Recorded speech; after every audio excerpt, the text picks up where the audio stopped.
2025 തമിഴ്നാട് നിയമസഭയുടെ ആദ്യ സമ്മേളനത്തിൽ നിന്ന് ഗവർണറുടെ പ്രസംഗം വായിക്കാതെ RN രവി ഇറങ്ങിപ്പോയി.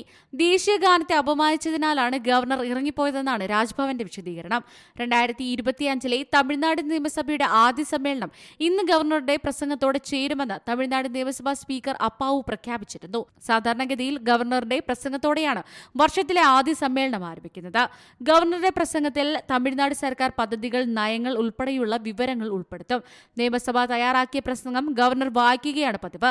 ഈ സാഹചര്യത്തിലാണ് 2025 ആദ്യ സെഷനിൽ ഗവർണർ പങ്കെടുത്ത് പ്രസംഗിക്കുമെന്ന് അറിയിച്ചത്.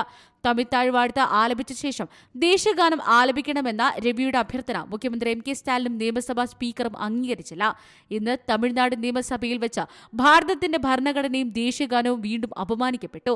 ദേശീയഗാനത്തെ ബഹുമാനിക്കുകയെന്നത് നമ്മുടെ ഭരണഘടന അനുശാസിക്കുന്ന മൗലിക കടമകളിലൊന്നാണ്. എല്ലാ സംസ്ഥാന നിയമസഭകളിലും സമ്മേളനത്തിന്റെ തുടക്കത്തിലും ഒടുക്കത്തിലും ദേശീയഗാനം ആലപിക്കേണ്ടതുണ്ട്. രാജ്ഭവൻ പുറത്തുവിട്ട പ്രസ്താവനയിൽ പറയുന്നു. അതേസമയം ഗവർണർ ഇറങ്ങിപ്പോയതിനു ശേഷം ഗവർണറുടെ നയപ്രഖ്യാപന പ്രസംഗം നിയമസഭാ സ്പീക്കർ M അപ്പാവു തമിഴിൽ വായിച്ചു. National desk, C Malayalam news.